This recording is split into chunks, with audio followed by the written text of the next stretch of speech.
today is 9/11, and it is a day that we need to remember and honor those that are no longer with us and those that stepped up and were heroes. Um, and these dogs were heroes. So, we have honored the humans. Let's honor the dogs that were also a tremendous part of what happened on this day 24 years ago. No, I won't end it with this. This will not be the end of Scream, but I do want to say this because these dogs were important. These dogs were important, and we should honor them. So let us give them the honor that they are due.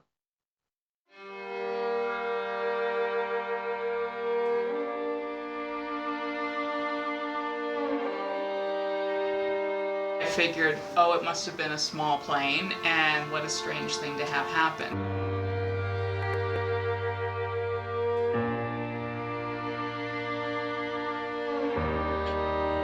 As soon as we heard about the second plane, I started to get pretty anxious, knowing that the Pennsylvania task force was going to be called out.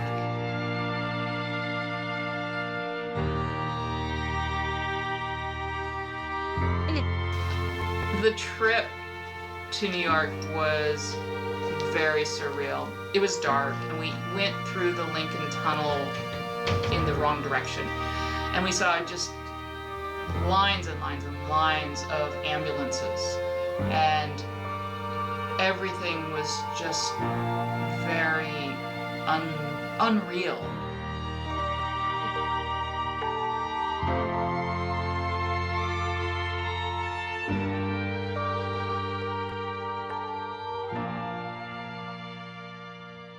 And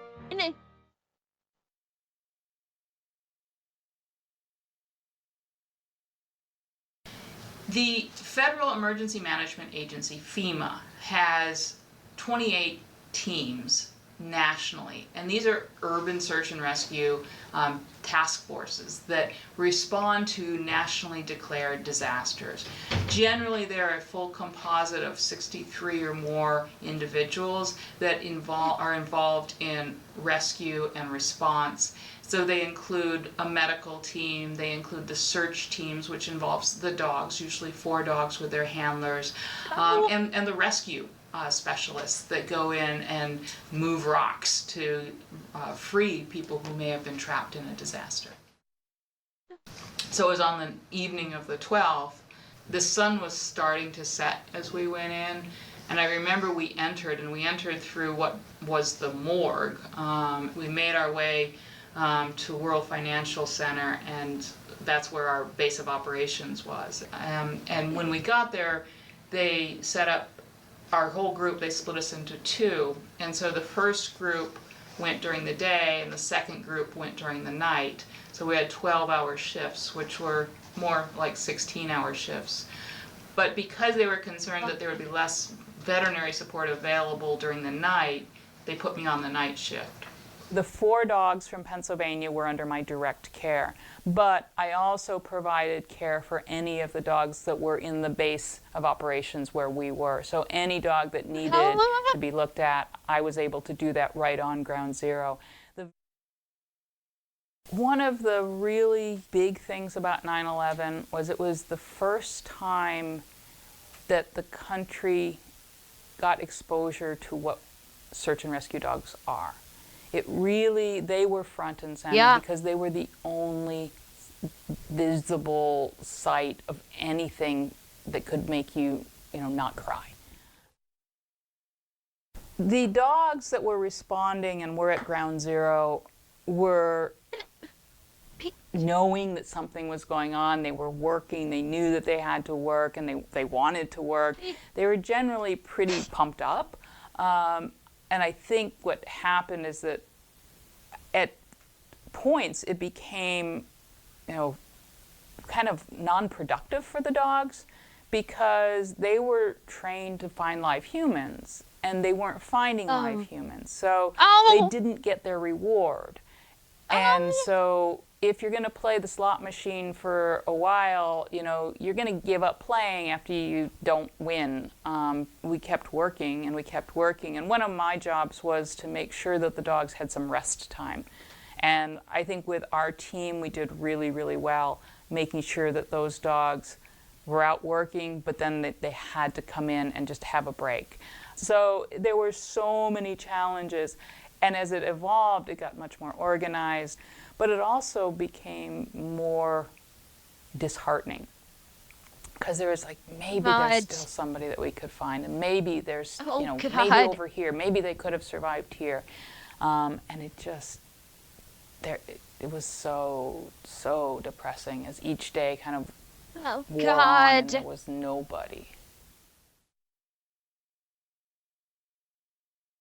The emotions were running really, really high, and people were extremely distraught. They were stressed.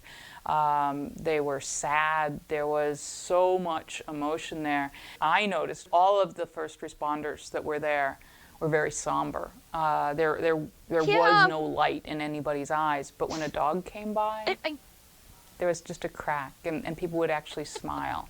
And so it turned out that our dogs had two jobs when they were there, because people needed that touch point. They needed that hope that the dogs always brought. And one of my very favorite pictures was 3 firefighters sitting and just petting one of our dogs and smiling. And it just was so rare to see anybody smile, but you knew that dog was bringing them just the possibility that they could keep going. It really was a really important piece. So the impact of 9/11, it changed everybody's lives. We know that. I think what it did for me might have been a little different because, first of all, I felt like I was able to do my job while I was at 9/11. I was able to care for the dogs, whereas the people there to rescue weren't able to be successful. And that was just really hard. What it did is it planted a seed of how important these dogs are. It made me realize that these dogs are so valuable, but it also made me realize we don't know what we need to know. And there's also a lot of information or misinformation. When I was there, I remember hearing rumors that dogs were dying, and that wasn't the case. I heard rumors that after the Oklahoma City bombing that half of the dogs either died or had some horrible disease. I'm like, wow. Really? I don't recall ever hearing that kind of rumor that something happened with the dogs, like getting sick or die. I ever heard anything about that. The only thing I've heard post 9/11 is that the first responders that were there when the towers came down and were like were exposed to basically the all of the dust and chemicals that basically was ejected into the air, and that they had to breathe it. You know, that the first responders breathed in this toxic dust and fumes. Like, they have had very serious health issues. In the years that have followed, there's been, increase in cancers for them because of what was contained in the building materials. And like one of the big things is Jon Stewart has gone in front of Congress multiple times, lobbying for health care for these first responders that have contracted I think mesothelioma was a big one. Yeah, TBP, that's the one you hear most about, is that these first responders have contract mesothelioma from what they were exposed to during the rescue efforts. And Jon Stewart is constantly going in front of Congress lobbying for these first responders from 9/11 to receive the proper medical care that they so deserve, that they absolutely deserve. but I never heard anything about this happening to any of the dogs. It was only the first responders that were on site when the towers came down and that plume of just toxic stuff got thrown into the air and they breathed it in because the dogs came in afterwards. So I never heard anything about the working dogs being sick like that or dying from anything like that. Wow, if this is true, we have to know. And if it's not, we have to know. And so that really drove me, even as I was still there, we have to follow these dogs. We have to document what's happening. So the scientist in me was starting to formulate a plan. How do we evaluate these dogs? And as a result, when I got back, I was lucky enough to apply for a grant from the American Kennel Club Canine Health Foundation to follow the dogs. And so I led the longitudinal study of the health and behavior of those dogs that just ended after 15 years when we lost our very last dog this summer. I think the best thing that we found was that the dogs lived for a really long time. We had mostly Labs and Shepherds, although I think over 18 breeds involved, but on average they were living to be 12 and a half years old. And so for those breeds of dogs, that's good. That's really good. That's really good. And what it's inspired is the opening of the Penn Vet Working Dog Center. We call it the legacy of 9/11. We opened on September 11th of 2012. All of the dogs in our program are named after dogs that served at 9/11. And what it's driving is how can we look at these dogs? How can we train these dogs? What genetics can we learn about these dogs to help keep making these dogs better, healthier, more able to do this in the best way possible? What information can we have? And also, how can we have more of these dogs available? There's a real shortage of these dogs. I think at last count there were 285 certified dogs in the country. And that's just not enough. That's it? These are really incredible dogs. But you also have to realize most of the urban search and rescue dogs are owned by volunteers. So they put in incredible effort and their own money to train these dogs, to work with these dogs, to then respond when there's a national disaster. And like back when I was in Newfoundland, when I still had Sadie before I gave Sadie up, when I never had to in the first place, that still eats at me at this day. But I actually got involved with my local search and rescue group in Newfoundland.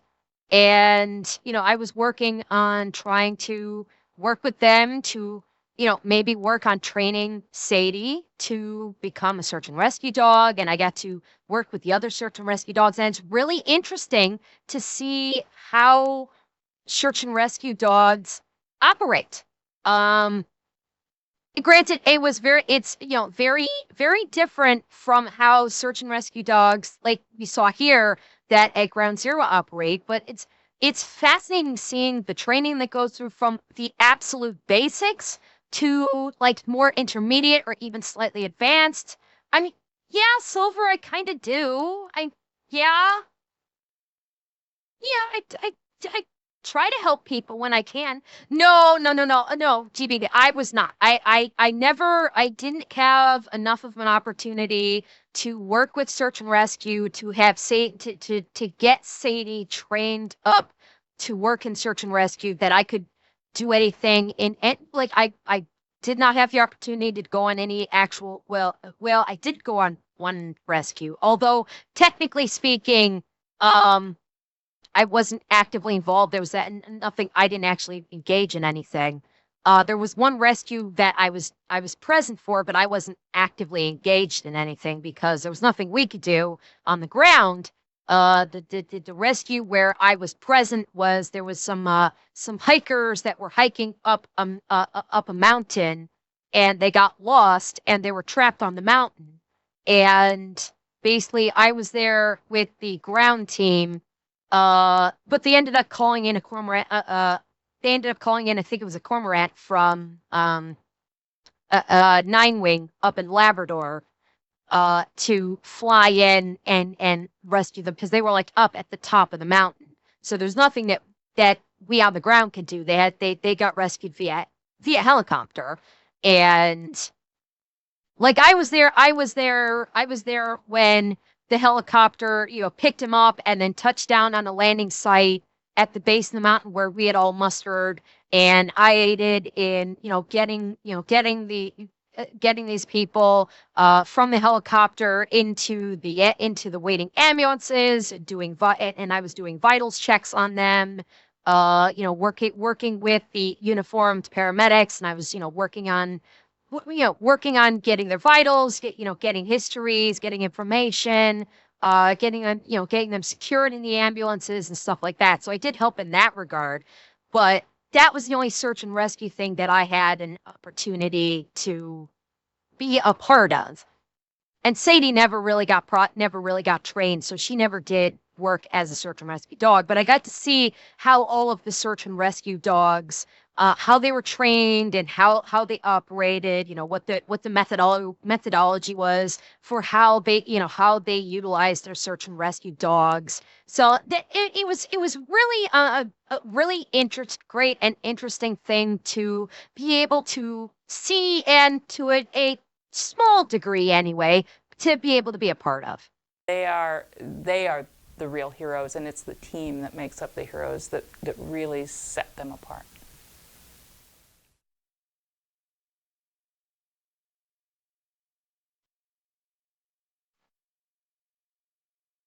Oh God, I didn't realize that was the end of the video. Ali, you know what? Let's do another one. There's another short one here that's only 4.5 minutes long. It's about the rescue dogs. We'll do that too. On a lighter dog 9/11 story, two seeing-eye dogs named Salty and Roselle helped their blind owners and a group of people out of the towers before they collapsed. They were both awarded the Dickin Medal for their bravery. Oh, that's so amazing, Garrett. That is amazing. Oh God, that's wonderful. Okay, we're gonna jump right into this other 9/11 rescue dog one. On June 7th, 2016, a hero took her last walk beneath the row of salutes from firefighters and fellow rescue workers. This was Brittany, the last surviving member of the 9/11 rescue dogs. It might help if you think of the crash site as a small city, a heavily armed city with a disaster at its core. Though it has been a week, this is still, officially, and repeated to reporters again and again, a rescue operation.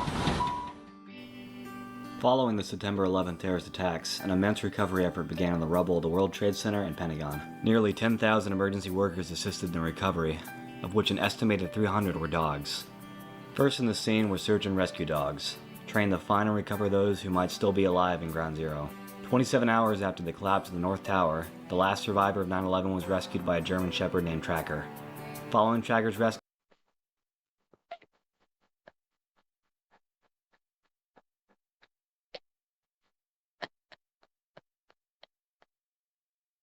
Shit. Oh shit. Oh God. Oh God. That is a misspelling of the name too. Tracker's name was spelled Traker. There was no C in his name. There was no C. It was Traker.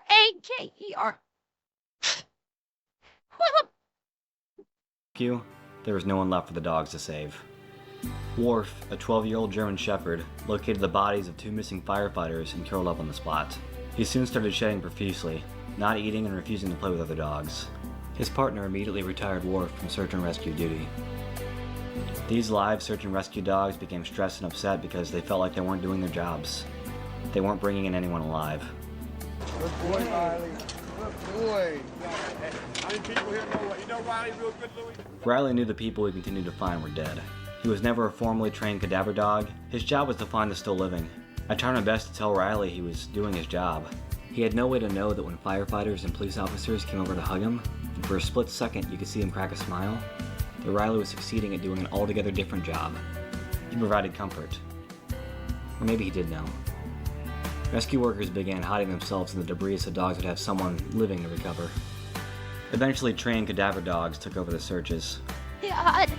Though there were not many survivors to recover, the search and rescue dogs served an important role in comforting the horrified workers. These dogs knew nothing of how or why this had happened, just that these people needed them and they were going to help. In addition to the rescue dogs, there were two other heroes in the towers.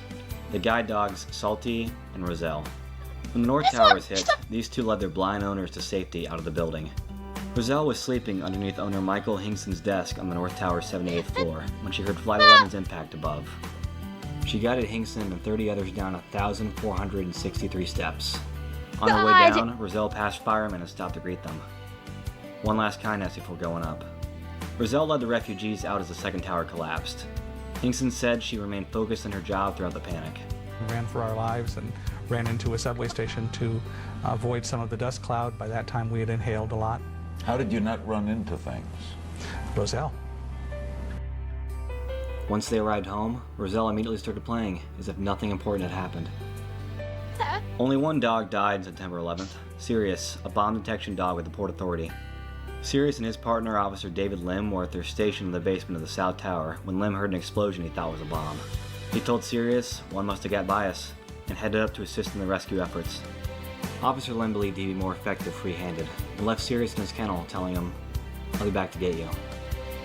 Officer Lim was one of only 16 people to survive the collapse of the North Tower. Sirius perished when the South Tower came down. He was very special.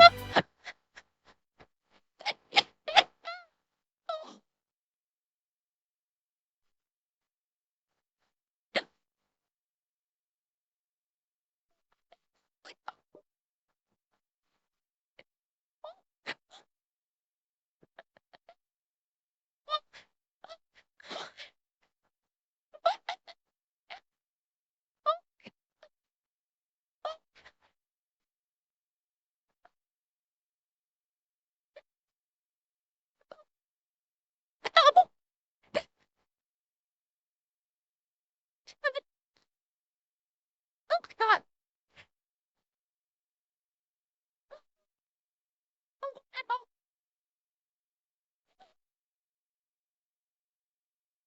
All dogs go home with us, so not only was he my partner, but he was also my pet and my friend. In January 2002, Sirius's body was finally recovered. Sirius received full police honors, and all working machines were silenced as Officer Lim returned to Ground Zero to carry out the body of his friend. He kept that promise he made to Sirius on September 11th. He waited, and I came back. With the passing of Brittany, the rescue dog heroes of 9/11 are no longer with us. But in every guide and every search and rescue dog alive today, you see that same drive to help and make our world a better place, even if they don't understand what made it so bad. Hey, I hope you enjoyed the video. These videos are an extension of my documentary film project American September, where I'll be visiting all 50 states and interviewing a resident in each state about where they were on 9/11. Please reach out to me by visiting the website link in the description if you'd like to share your story, and subscribe if you want to see more videos like this one in the future. Oh yeah, Riley 140. Riley.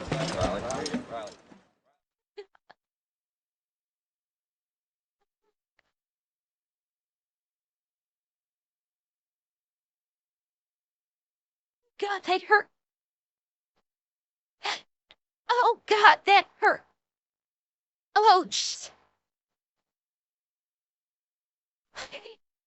No. Ouch.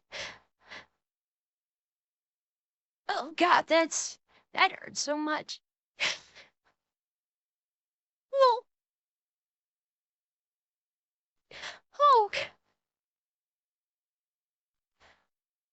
Hello. Oh, God, that hurt. That hurt. But it's important. It's important to remember the bestest boys. It's so important. Oh.